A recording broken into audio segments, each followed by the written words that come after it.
Olá, meus irmãos e irmãs, estamos aqui para dar início a mais um momento de oração dedicado a Santana, neste mês que nós voltamos o nosso coração ao seu coração para rezar um pouquinho sobre a história da salvação. Nós estamos no 12º dia do mês dedicado a Santana e neste dia nós queremos refletir com o tema Deus dá a graça ao homem. Ontem nós refletíamos sobre a dimensão da diversidade, que é fruto que, quando ocasiona a unidade na diversidade, fruto do amor de Deus, nós contemplamos a graça de Deus agindo em nós. E que graça é essa, então, que provoca tantos frutos na história da salvação? É justamente isso que hoje nós queremos meditar e refletir um pouquinho. Estamos dando início a esta semana, segunda-feira, e queremos, neste espírito, começar pautados pela graça de Deus. Por isso eu quero acolher você aqui neste momento, desejar que seja muito bem-vindo e que a sua experiência de oração neste dia possa nutrir a sua caminhada com o povo de Deus. Iniciemos o nosso momento dizendo juntos, em nome do Pai, do Filho e do Espírito Santo. Amém. A graça de nosso Senhor Jesus Cristo, o amor do Pai e a comunhão do Espírito Santo esteja sempre convosco. Bendito seja Deus que nos reuniu no amor de Cristo. Pedindo que as luzes do Espírito Santo nos fortaleça neste momento. Abra a nossa mente, o nosso coração, para a gente viver um momento profundo de oração e de meditação. Vamos juntos rezar a oração ao Espírito Santo. Ó Espírito Santo, amor do Pai e do Filho, inspirai-me sempre o que eu devo pensar, o que devo dizer, o que hei de calar e o que hei de escrever, o que hei de fazer, como hei de fazer, para a vossa glória, para o bem das almas e a minha própria santificação. Ó meu bom Jesus, em vós eu ponho toda a minha confiança. Ó Espírito Santo, respirai em mim para que seja santo o meu pensar. Impeli-me, ó Espírito Santo, para que seja santo o meu agir. Atraí-me, ó Espírito Santo, para que eu ame o que é santo. Fortalecei-me, ó Espírito Santo, para que eu proteja o que é santo. Protegei-me, ó Espírito Santo, para que eu jamais perca o que é santo. Amém. Convido agora você a tomar a palavra de Deus para que sejamos conduzidos por ela. E nós vamos ler o capítulo 4 da carta de São Tiago, o capítulo inteiro, para que junto nós possamos entender o que é que Deus nos convida neste momento, a fim de que a sua graça seja aquilo que nos conduza, nos leve adiante para viver a experiência de amor com Ele. De onde vêm as guerras? De onde vêm as lutas entre vós? Não vem daqui dos prazeres que guerreiam nos vossos membros? Cobiçais e não tendes? Então matais. Buscais com avidez, mas nada conseguis obter? Então vos entregais à luta e à guerra. Não possuís porque não pedis. Pedis, mas não recebeis, porque pedis mal, com o fim de gastardes nos vossos prazeres. Adúlteros, não sabeis que a amizade com o mundo é inimizade com Deus? Assim, todo aquele que quer ser amigo do mundo torna-se inimigo de Deus.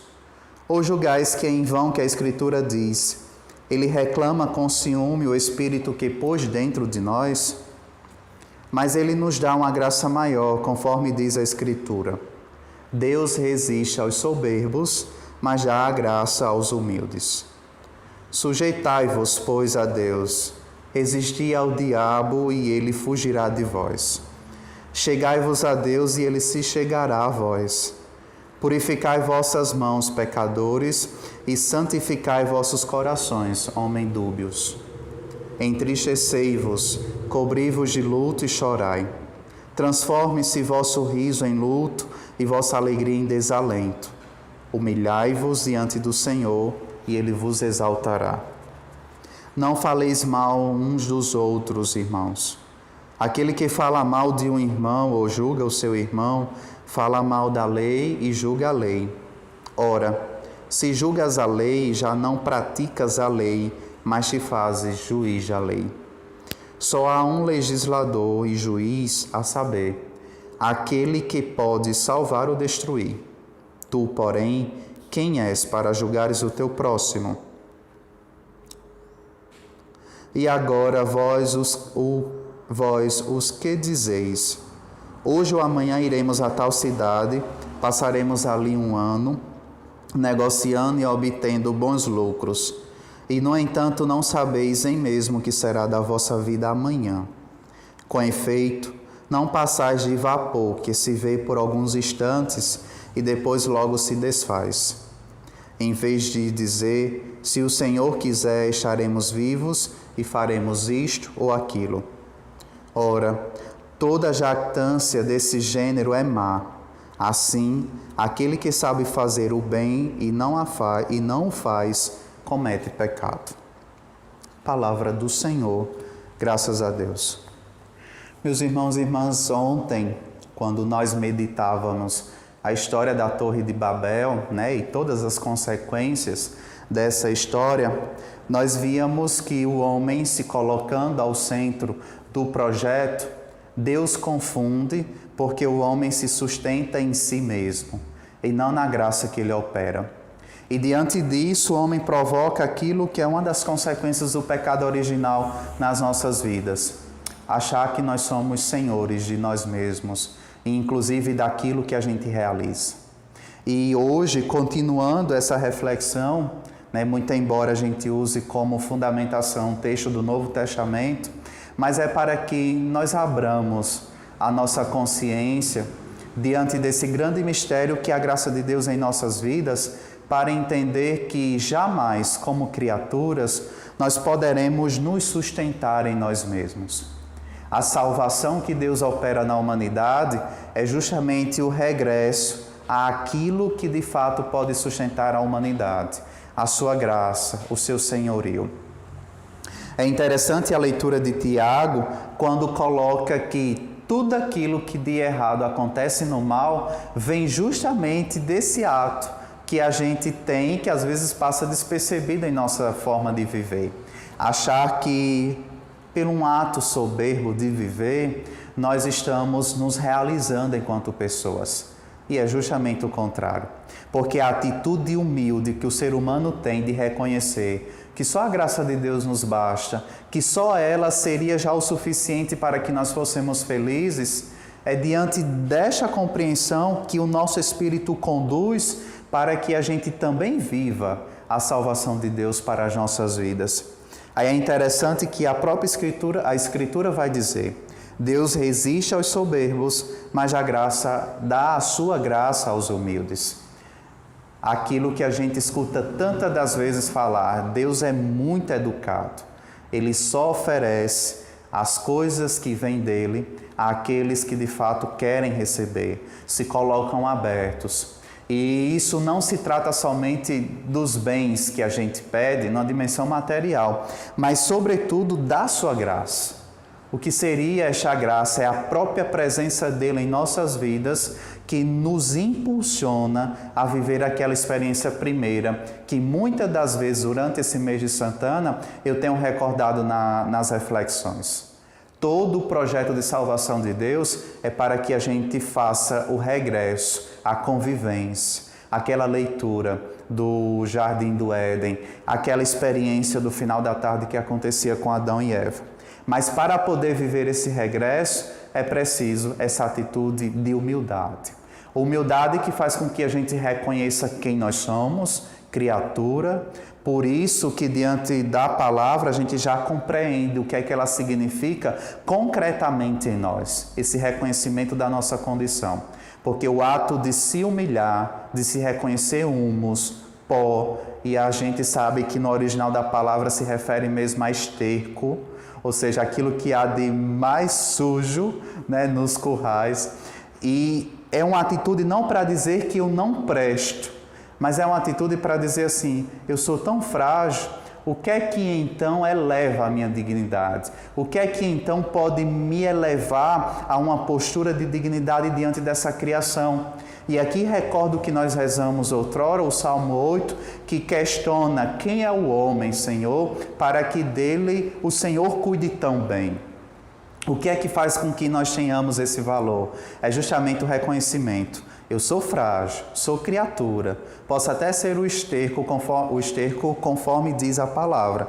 Porém, a graça de Deus, quando opera nessa realidade frágil, a transforma em uma dignidade tão elevada que é a mais querida de toda a criação de Deus. Eu sou filho de Deus e diante dessa filiação, dessa pertença, Deus realiza em mim obras que são grandiosas e que possuem a beleza da sua própria divindade. Por isso que neste mês, neste dia do mês de Santana, nós precisamos pedir a Deus a graça de compreender que eu preciso somente da sua graça. Mas esse processo acontece pela virtude da humildade. Virtude tão difícil nos nossos dias, principalmente nessa realidade capitalista, onde parece que a virtude está dando lugar à soberba, onde as pessoas que são soberbas parecem ter mais lugar na sociedade, ter mais vez. É uma luta desigual e parece que quem vive ou tenta viver a humildade é como que se fosse excluído. Aí, diante desse processo de exclusão, a gente recorda o que foi que viveu, o que é que os santos viveram, para poder chegar à dignidade de filhos de Deus reconhecidos pela Igreja. O que é que o próprio Jesus Cristo viveu aqui na Terra de uma forma tão, não vitoriosa, mas tão eloquente, a ponto de ser reconhecido como o Filho de Deus. Todos estes que eu falei viveram a humildade de uma forma tão concreta na sua vida que foram dignos de ser reconhecidos como aqueles que, diante da sua fragilidade, salvo Jesus Cristo, que era homem em plenitude, mas os santos não, diante de sua fragilidade, eles elevaram a forma de viver a uma dignidade que se equiparava com a dimensão do céu e a vida dos eleitos. O que, meus irmãos e irmãs, nos provoca a viver esse caminho de salvação, de tal forma que nós sejamos salvos concretamente e por isso dignos de contemplar a face do reino dos céus, é justamente a virtude da humildade, o exercício dela nesta vida peregrina, para que com ela nós compreendamos que é a graça de Deus que nos basta. E aqui a gente compreende uma coisa: não se trata de algo que eu preciso aqui, se trata de algo que eu preciso aqui e que será o exercício pleno diante da face de Deus. A graça de Deus que hoje nutre a minha vida, que opera na minha fragilidade, é a graça de Deus que em plenitude me permitirá viver o para sempre, o eternamente. É a graça que vai abraçar a fragilidade da minha condição para dizer: agora sim, meu filho, diante da face de Deus, você pode usufruir plenamente dessa graça de Deus.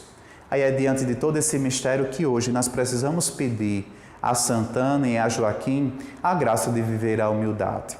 E aí vocês poderiam até me perguntar: padre, o que é que Santana, qual seria a prova que Santana e São Joaquim, eles viveram, de humildade enquanto peregrinos nesta terra? Só espera, as promessas de Deus, quando tudo parece contrário a estas promessas, quem vive a humildade. Do contrário, quem não se reconhece humilde, não consegue dar tempo ao tempo, nem muito menos tempo a Deus.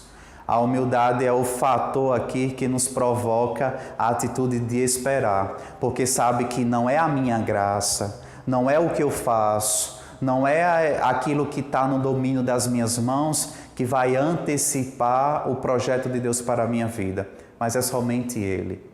Esperar, saber esperar o tempo de Deus, necessariamente nos provoca uma atitude de humildade, porque só esperam aqueles que, vivendo a humildade, sabem que tudo depende unicamente de Deus e não da minha ação.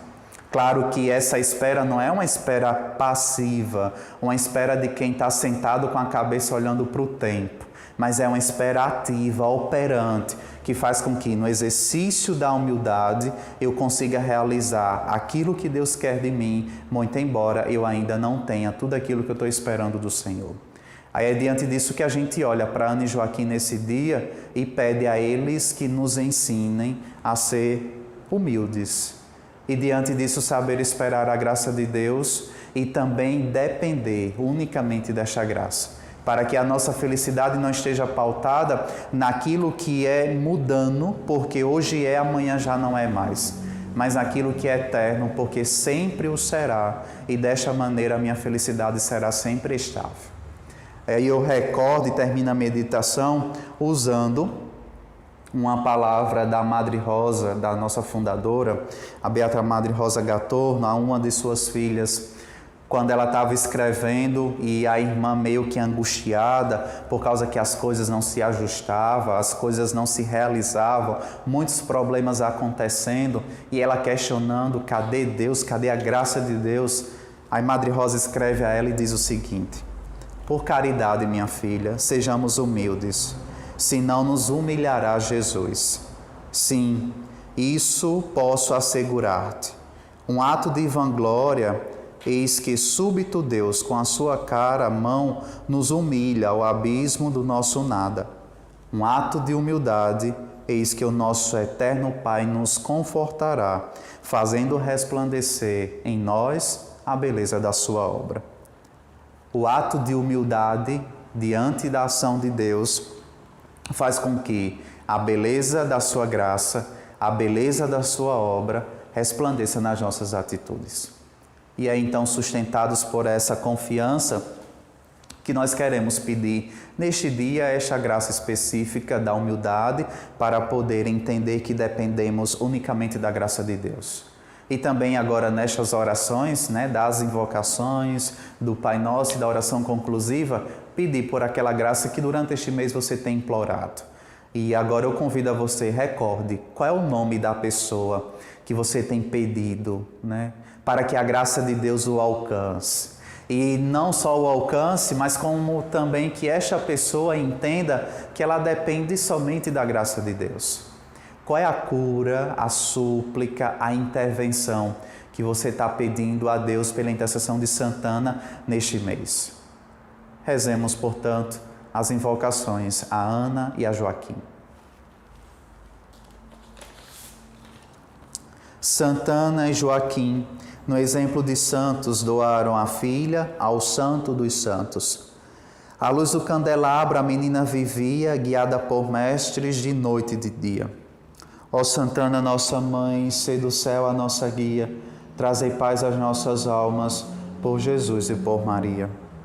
Ó Santana mestra, cheia de pureza, vosso ensinamento nos dá mais grandeza. Como professora segura e fiel, com a Escritura nos levais ao céu. Ó Santana, nossa mãe, sê do céu a nossa guia, trazei paz às nossas almas, por Jesus e por Maria. Nós queremos e dia e de noite os ensinamentos que deste a Maria. No templo sagrado estudou a lei, doutrinou Jesus, o divino Rei. Ó Santana, nossa mãe, sê do céu a nossa guia, trazei paz às nossas almas, por Jesus e por Maria. E voltando o nosso olhar para o santuário, peçamos a Ana e Joaquim que nos ajude a dizer Pai Nosso, com aquela confiança que faz com que nós abracemos ainda no íntimo do nosso coração essa humildade e a certeza de que só precisamos desta graça. Pai nosso, que estais nos céus, santificado seja o vosso nome, venha a nós o vosso reino, seja feita a vossa vontade, assim na terra como no céu. O pão nosso de cada dia nos dai hoje, perdoai as nossas ofensas, assim como nós perdoamos a quem nos tem ofendido. E não nos deixeis cair em tentação, mas livrai-nos do mal. Amém. Agora tomemos aí a oração final, a oração conclusiva, e vamos com confiança a Ana dizer: Senhora Santana, que foste chamada por Deus a colaborar na salvação do mundo, seguindo os caminhos da providência divina, recebeste São Joaquim por esposo. Deste vosso matrimônio, vivido em santidade, nasceu Maria Santíssima, que seria a mãe de Jesus Cristo. Formando vós família tão santa, Confiantes nós os pedimos por esta nossa família. Alcançai-nos a todos as graças de Deus. Aos pais deste lar que vivam na santidade do matrimônio e formem seus filhos segundo o Evangelho. Aos filhos desta casa que cresçam em sabedoria, graça e santidade e encontrem a vocação a que Deus os chamou.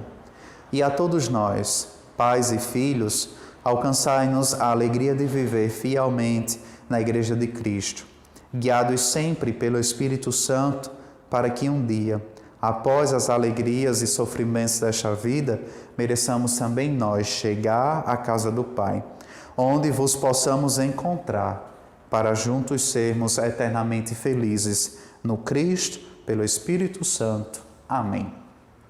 Agradecendo a você que rezou conosco este dia do mês dedicado a Santana, vos convido a amanhã a estar aqui novamente para rezar mais um dia deste mês e sobre a luz do coração de Ana e Joaquim, meditar e rezar a história da salvação do povo de Deus. O Senhor esteja convosco, Ele está no meio de nós. Desça sobre vós a bênção de Deus Todo-Poderoso, Ele que é Pai, Filho e Espírito Santo. Amém. Santana vos esconda no coração de Jesus. Até amanhã, se Deus quiser.